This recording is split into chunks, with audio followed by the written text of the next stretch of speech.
এই উম্মতের জন্য তো সুবাদে আমি এক হাদিস আপনাদেরকে দেখাইতেছি, রসুল কি পাইলাম আর কি করতেছি। ওই রসুলের কারণে এই উম্মত জাহান্নামে যাবে, কিন্তু হাতকড়ি থাকবে না।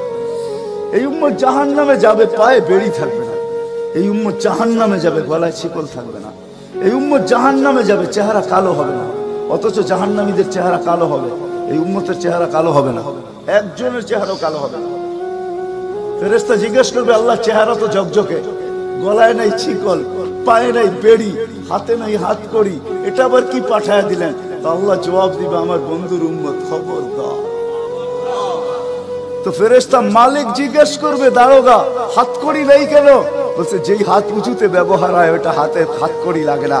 যেই পাও মসজিদের দিকে চলে ওই পায়ে বেড়ি লাগে না। যেই কপাল আমার কুদরতি পায়ে জীবনে একবারও আমাকে পাওয়ার জন্য ঠেকায়া দিছে, সেজদা করছে, ওই চেহারা কোনোদিন কালো হয় না, গলায় কোনোদিন চিকন লাগে না। 3 জায়গায় আগুন লাগাবে না, খবরদার। চেহারায়, হাতে, পায়ে, বাকি শরীরে লাগায় দাও। আগুনকে যখন মালিক হুকুম দিবে ধরার জন্য, আল্লাহ আমাদেরকে শিখায় দিবে, স্মরণ করায় দিবে, আমরা কলেমা পড়তে থাকবো। আগুন আসবে আর যাবে, আসবে আর যাবে, ধরবে না। একবার, দুইবার, 3 বার হবে। মালিক কোরা চার্জ করবে, লাঠি চার্জ করবে, ধরিস না কেন? তো আগুন বলবে, লাইসালি সুলতানুন আলা মান ক্বালা লা ইলাহা ইল্লাল্লাহ মুহাম্মাদুর রাসূলুল্লাহ। এই কলেমা যে পড়ে তাকে ধরার ক্ষমতা আমার নাই। তারপরে আল্লাহ নিজে কি করবে? ইমাম কুরতুবী রাহমাতুল্লাহ আলাইহি লেখেন, ফাআমাতাল্লাহু মাউতাতান, আল্লাহ আমাদেরকে ঘুম পড়ায়া দিবে। মৌতের যেরকম ঘুমের দোয়া, মৌতের দোয়া আর ঘুমের দোয়া একই দোয়া। আমরা ঘুমের দোয়া পড়ি, আমুতু আহিয়া, আল্লাহ মরতে চললাম, কাল সকালে উঠাইলে উঠবো, না হলে আর কিয়ামতের আগে উঠবো না। তো ঘুমো মৌত, আল্লাহ ঘুম পড়ায়া দিবে। আযাব ঘুমের ভিতরে কমপ্লিট করে আল্লাহ বাহির করে নিয়ে আসবে। নবীর সুবাদে, নবীর সুবাদে। হায় হায় হায়, একটা পর্ব এরকম আসবে, জানি না নারায়ণগঞ্জের মানুষ বুঝবে কি বুঝবে না। একটা পর্ব এরকমও আসবে নবীর সুবাদে, একটা পর্ব এরকমও আসবে নবীর সুবাদে, এরকম একটা পর্ব আসবে।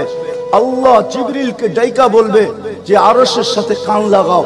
তো দেখবে যে আরশের সাথে কান লাগা একটা ক্ষীণ আওয়াজ আসতেছে, যেইখান থেকে বলতেছে, হান্নান মান্নান আনকিযনি, ও হান্নান মান্নান আমাকে বাঁচানা। তো জিবরিল বলবে, বড় ক্ষীণ আওয়াজ, হান্নান মান্নান বলে বাঁচাইতে বলতেছে। বলছে, জিবরিল দৌড়ে যাও, আমার বন্ধুর উম্মত আমাকে বাঁচানোর জন্য ডাকতেছে। জিবরিল যাবে দোজখের কাছে, মালিকের কাছে যাবে। মালিক লিস্টি দেখা বলবে, কেউ বাকি নাই, আখরাস তো সবাইকে বাহির করে দিছি। ফিরে আসবে, আবার শোনাবে, আবার যাবে, আবার ফিরত আসবে। তৃতীয়বার এসে আল্লাহর ঠিকানা বলে দিবে, যাও দোজখের ওই অথই তলদেশে যায় দেখো, কয়লার মতো কয়লা হইতে হইতে পোকার রূপ ধরে গেছে, উপরে পড়ে আছে, ওইখানে যায় কান লাগাও। তো দুইজনে যায় কান লাগাবে, তো দেখবে ওইখান থেকে ক্ষীণ আওয়াজ বাহির হইতেছে, ইয়া হান্নান ইয়া মান্নান আনকিযনি, ও হান্নান ও মান্নান আমাকে বাঁচানা। ওই আওয়াজ আল্লাহর আরশের সাথে এসে টক্কর মারবে, ওইখান থেকে উঠায়া নিয়ে আসবে। বলবে, আমার বন্ধুর উম্মত উঠায়া নিয়ে আস, আমি ওয়াদা করছি আমার বন্ধুকে রাজি করে ছাড়বো। আমি ওয়াদা করছি লা ইউখজিহি ফি উম্মতিক, তার উম্মতের ব্যাপারে আমি কপালে ভাঁজ পড়তে দিব না। আমার কথা কিন্তু শেষ জায়গায় চলে আসছে। ওই রসুল, ওই নবী আমাদেরকে আল্লাহ দিয়েছেন আমাদেরকে জান্নাতে নিয়ে যাওয়ার জন্য। মেরে দোস্ত, শুধু ওনার অস্তিত্ব না, উনি একটা আদর্শ নিয়ে আসছেন, উনি একটা ক্যারিয়ার নিয়ে আসছেন, উনি একটা জীবন নিয়ে আসছেন।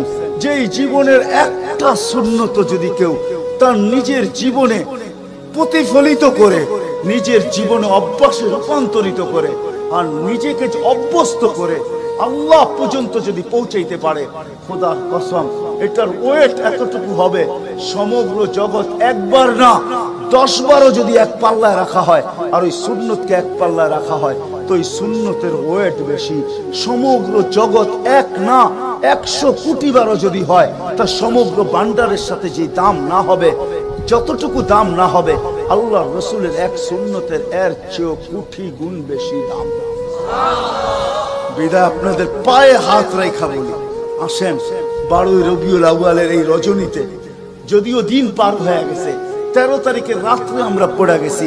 ইখতিলাফ হিসাবে 13 তারিখও পাওয়া যায় যে 13 তারিখে আল্লাহ রসুল দুনিয়াতে আসছেন। হতে পারে আজকের রাস্তাও উপরে, কিন্তু আমাদের কোনো সামিয়ানা নাই, ডাইরেক্ট আকাশ। আল্লাহ 3 ভাগের 1 ভাগ রাত্রের অতিবাহিত হয়ে গেছে, আল্লাহ এখন প্রথম আকাশে চলে আসছেন, নিজেই আহ্বান করতেছেন, হাল মিন মুস্তাগফির আগফির আলা। দুনিয়ার মানুষ আসামিকে তালাশ করে ফিরে শাস্তি দেওয়ার জন্য, ও রব্বে কায়নাত নারায়ণগঞ্জের মানুষ প্রথম আকাশে আইসা ডাক দিতে থাকে, কে আসছো আসামি, আমি শাস্তি দিব না, আমি তো মাপের ভান্ডার নিয়ে আসছি, আমি তোকে মাফ করব, তুই মাফ চাইতে দেরি, আমি মাফ করতে দেরি হবে না। গুনার পরিধি যুবকরা কতটুকু তোমাদের গুনার পরিধি কেমন? সমগ্র সৃষ্টি মিলাও যদি সারা জীবন গুনাহ করে, জিবরিল তার জন্ম থেকে মৃত্যু পর্যন্ত যদি গুনাহ করে, সমগ্র ফেরেশতা কেন সমগ্র সৃষ্টি মিলা আল্লাহর নাফরমানি করা ওই পর্যন্ত গুনাহকে পৌঁছাইতে পারবে না, যেই পর্যন্ত আল্লাহ বলতেছেন ওয়ালাউ বালাগাত যুনুবুকা ইনানাস সামা ওমা আশরাকতা বি ফাস্তাগফারতানি ফাগফারতু লাকা ওয়ালা উবালি।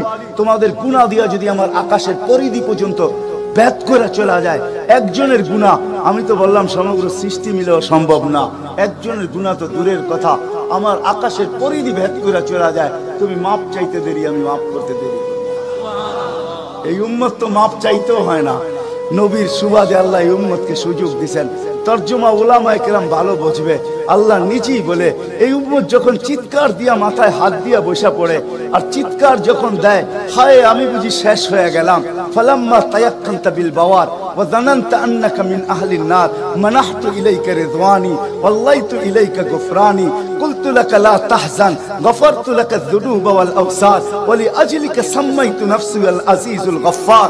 আল্লাহ বলে এই উম্মত যখন মাথা ধরে চিৎকার দেয়, আমি বুঝি শেষ হয়ে গেলাম, আল্লাহ বলে আমি আমার জায়গায় থাকতে পারি না, আমি দৌড়ায় ছুটে আসি, আমি আসার আগে আমার মাগফিরাতের চাদর দিয়া একে ঢাকা নেই, আমার রহমতের চাদর দিয়া, আমার রেজার চাদর দিয়া একে ঢাকা নেই, মাগফিরাতের ভিতরে ডুবায়া নেই, আমি আইসা পিঠে হাত বুলাইতে থাকি আর বলি চিন্তা করার কোনো কারণ নাই, তোর ডাক আমাকে থাকতে দেয় নাই, আমি চলে আসছি, আমার রহমতের জোশ চলে আসছে, তুই মাপ না চাইলেও মাফ করে দিলাম। মুহাম্মদুর রাসূলুল্লাহ সুবাদে বিদায় নারায়ণগঞ্জের মানুষ, আমি যুবকদেরকেও বলবো, মা বোনদেরকেও বলবো, সবাইকে বলবো, শুধু আমাদেরকে জান্নাতে নিয়ে যাওয়ার জন্য আসেন নাই, একটা সুন্দর জীবন আমাদেরকে দেওয়ার জন্য আসছেন, 60-70 বছর একটা সুখের জীবন দেওয়ার জন্য আসছেন, 60-70 বছর একটা আনন্দের জীবন দেওয়ার জন্য আসছেন, 60-70 বছর একটা এনজয়মূলক জীবন দেওয়ার জন্য আসছেন। আমরা যেটাকে এনজয় বলি এটাকে এনজয় বলে না। আপনি আমাকে কোনো থিওরি দিয়া বুঝাইতে পারবেন না। আমি গত মাসেরই 23 তারিখে আমার 1 মাসের আমেরিকার সফর ছিল, আমি সফর শেষ করে আসছি প্যান্ডামিকের ভিতরেও, এই করোনার ভিতরেও, আমাকে বুঝাইতে হবে না, আমি দুনিয়া চষা মানুষ, আমি চষতে চষতে শেষ করে ফেলছি, আমাকে বুঝাইতে হবে না, আমি মানুষকে বড় কাছের থেকে দেখি, আপনি আমাকে বুঝাইতে হবে না। যেগুলাকে আমরা এনজয়ের সংজ্ঞা দিই এগুলা এনজয় না, যেগুলাকে আমরা সুখের সংজ্ঞা দেই এটা সুখ না, যেটাকে আমরা বলি হ্যাপি, এটার নাম হ্যাপি না। আল্লাহর রাসূল এক হ্যাপি জীবন দেওয়ার জন্য আসছেন, এক এনজয়মূলক জীবন দেওয়ার জন্য আমাদেরকে আসছেন, এক সুখের জীবন দেওয়ার জন্য আসছেন, এক সুখের জীবন দেওয়ার জন্য আসছেন। সাহাবারা সুখী ছিল, কসম খোদা, আমরা দৌড়ে দেখছি, কিন্তু আমরা এখন পর্যন্ত কোন ব্যক্তি বুকে হাত দিয়ে বলতে পারবে না যে আমি কোন সম্পর্ক নিয়ে সুখী, কেউ বলতে পারবে না কোন সম্পর্ক নিয়ে সুখী, কেউ বলতে পারবে না আমি অর্থ নিয়ে সুখী, কেউ বলতে পারবে না আমি পদ নিয়ে সুখী, কেউ নিজে বলতে পারবে না এনাফ এই শব্দটা কেউ বলতে পারবে না, সুখী বলতে পারবে না। কিন্তু মেরে দোস্ত আসেন নবীর আদর্শে আদর্শবান হই, নবীকে চিনি, নবীর ক্যারিয়ার পড়ি, নবীর শান পড়ি, নবীর জীবন পড়ি, তারপরে আমল করি। একটা সুন্নত ঘরে আমল করে দেখেন সবাই মিলা, ওই ঘরের ভিতরে আল্লাহ সুখের বন্যা বয় দিবে, বন্যা, সুখের সুখ হবে না, সুখের বন্যা হবে, বন্যা। সাহাবাদের জীবনে সুখের বন্যা ছিল, বন্যা, ঘরে কিচ্ছু ছিল না, আমি মানি। আজকেও অনেক আলেম ওলামা আছে যাদের ঘরে কিচ্ছু নাই, কিন্তু যা দেখবেন সুখ আছে, সুখ, সুখ রাখবেন না, সুখ আছে, সুখ আছে। কয়জন বলতে পারবেন যে আপনাদের পাও টিপা ঘুমের থেকে উঠায় আর পাও টিপতে টিপতে আপনাদেরকে ঘুম পড়ায়? আলেম ওলামা বহুত বলতে পারবে যে আমাদেরকে পাও টিপতে টিপতে উঠায়, পাও টিপা টিপা আমাদেরকে ঘুম পড়ায়। এর চেয়ে বড় সুখ কি চান? এর চেয়ে বড় সুখ কি চান? ডেলি মাথায় তেল লাগায় দেয়, পায়ে তেল লাগায় দেয়, আঙ্গুল ভুলাইতে ভুলাইতে ঘুম পড়ায় দেয়। ঘুমাও, সারাদিন পরিশ্রম করে আসো। ওই হাদিসের মেস্তাক সেটা ফাতেমা রাদিয়াল্লাহু তাআলা আনহা বলছিলেন, খারাজা জাওজুহা মিন বাইতিহা হাসিনা তাতাশাব্বাকাত। আলী তুই ঘর থেকে বাহির হস, আমার দিলটা চুরমার হয়ে যায়। আব্বা শিখায়া দিয়েছেন, আমার দিলটা ব্যথায় ভাঙ্গা পড়ে। তুই কেন বাহির হলি ঘর থেকে? তাতাশাব্বাকাত, আমি রাস্তা দেখতে থাকি, শুধু দেখতে থাকি না, তুই আসার আগেই আমি দরজায় পিঠ লাগায় দাঁড়ায় থাকি। আলী তুই যখন টোকা দেস তো টোকা দরজায় পড়ে না, আমার পিঠে পড়ে, এক টোকায় খুলা দেই।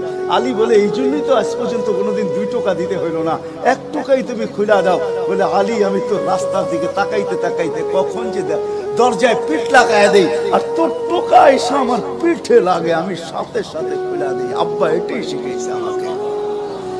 দিস ইজ লাইফ, এটার নামই লাইফ। আপনি আমাকে লাইফের সংজ্ঞা বুঝাইতে হবে না। আপনি আমাকে রাগ হবেন না, আপনারা আমাকে কোন দুনিয়া দেখাবেন? Canada, America, Australia, Europe, Japan, উন্নত বিশ্ব, চষতে চষতে আমার জুতা শেষ। আল্লাহ আমার মুকাদ্দারে রাখছে চষা। আমি বড় কাছের থেকে দেখি, এইখানে কান্নার অভাব নাই, এখানে কান্না। আমি জানি লাইফ কাকে বলে। লাইফ ওইটার নাম যেটা মুহাম্মদুর রাসূলুল্লাহর আদর্শমূলক লাইফ। লাইফ এই জন্য পায়ে হাত রাখি। এই রাত্রে আল্লাহ প্রথম আকাশে সবার কাছে পায়ে হাত রাখবো। আমি বেশি বলবো না, ডেলি একটা সুন্নত শিখেন। ডেলি কয়টা? একটা সুন্নত।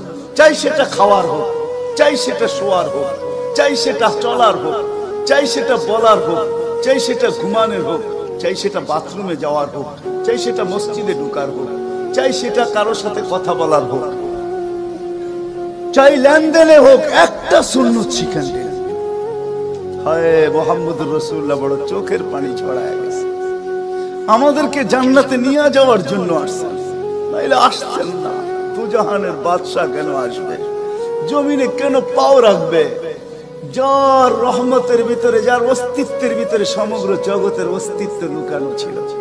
শুধু শুধু আল্লাহ আদম আলাইহিস সালামকে বলেন না, লাউলাহু লামা খালাকতুকা ইয়া আদম। উনি না হইলে তোমার অস্তিত্ব হতো না।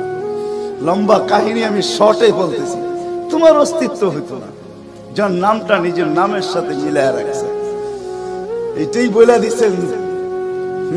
যুকিরতা ইদা যুকিরতা, যুকিরতু যুকিরতা ইদা যুকিরতা, যুকিরতু ও যুকিরতা মাই। আমার নাম যখন উচ্চারণ হবে বন্ধু, তোমার নাম উচ্চারণ হবেই। আমি আমার নামের সাথে তোমার নামটা মিলে রাখছি। যাকে আল্লাহ 1000 বছর সৃষ্টির 1000 বছর আগে, যার আল্লাহ পরিচয়ের ডঙ্কা বাজাইতেছেন, ইয়াসিন 1000 বছর আগে পড়ছেন, তখন আল্লাহ বসাইতেছে ইয়াসিন আল কোরআনিল হাকিম। আমি তো বলি উলামা বুঝবে, ইয়াসিন আল কোরআনিল হাকিম ইন্নাকা লামিনাল মুরসালিন। আমি তো বলি ইন্নাকা ওকে বলা চলে যে সামনে উপস্থিত বসা। আরবি গ্রামার এটাই বুঝায়। আল্লাহ মনে হয় বন্ধুকে সামনে বসাই বলতেছিলেন ইন্নাকা লামিনাল মুরসালিন। আমার মনে হয় পেটে হাত রাইকেই বলতেছিলেন ইন্নাকা লামিনাল মুরসালিন। বন্ধু আপনি নবী হিসাবে প্রেরিত বন্ধু। ওই রাসূল কি রাজি? একটা সুন্নত শিখবেন। হ্যাঁ, কে কে ওয়াদা করতে পারেন? ওয়াদা, কিন্তু ওয়াদা দূর দূর পর্যন্ত। যদি নবীর মোহাব্বত থাকে আপনার ভিতরে, একটা সুন্নত ডেলি শিখবেন। ওটাকে নিজে জীবনে অভ্যস্ত হন। নবীর যুবকদের পায়ে হাত রেখা শিখো, নবীর কেরিয়ার শিখো, নবীর শান শিখো। ফেসবুকে উল্টা পাল্টা জিনিস দেখো না, উল্টা পাল্টা প্রচার করো না, নবীর শান প্রচার করো। নবীর শান শিখো। আমাদের কোন নবী, কোন নবী আল্লাহ দিয়েছেন, তার শান শিখো, তার শান প্রচার করো, তার ক্যারিয়ার প্রচার করো। নবীর খাওয়া কেমন ছিল? হায় হায়, শুধু শুধু আল্লাহ বলেন না ইন কুনতুম তুহিব্বুনাল্লাহ ফাত্তাবিউনি ইউহিব্বুকুমুল্লাহ। শুধু আল্লাহ ভালোবাসবে না, তোমাকে চুমা দিবে না, তোমাকে বুকে জড়াবে না, তোমাকে আল্লাহ নৈকট্য দিবে না, বন্ধুত্ব দিবে না। ওয়াগফির লাকুম যুনুবাকুম, আল্লাহ ওয়াদা করতেছে গুনাহ মাফ করলেও মাফ, না করলে তো নাই, করলে মাফ মাফ মাফ মাফ মাফ। কেন? ওয়াদায় সিগনেচার করে, ডিডে সিগনেচার করে ফেলছি, আমার বন্ধুকে আমি লজ্জিত করব না। হায় হায় হায়, কিয়ামতের দিন যার আমলনামা সামনে ঝুঁকবে না, আল্লাহ রাসূল দাঁড়ায় আল্লাহর দিকে দেখবে আর বলবে আমা কুনতা লা ইউখজিকা ফি উম্মতিক, আপনি কি বলেন না যে আপনি আমাকে উম্মতের ব্যাপারে লজ্জিত করবেন না? পাল্লা তো সামনে ঝুঁকে না, কি করব? তো আল্লাহ বলবে বন্ধু রহমতি, রহমত দিয়ে ঝুঁকায় দিব। তো আল্লাহ রহমত দিয়ে পাল্লা ঝুঁকায় দিবে, আল্লাহর রাসূলকে আল্লাহ হাসায় দিবে। ফায়াবতাসিম, আল্লাহর রাসূল হাসা উঠবে, বাহ ঝুঁকে গেছে। হাউজে কাউসার নিজের হাতে পান করাবে, করবো তো ইনশাআল্লাহ। আল্লাহ আমাদের সবাইকে আমল করার তৌফিক দান করেন। ওমা আলাইনা ইল্লাল বালা।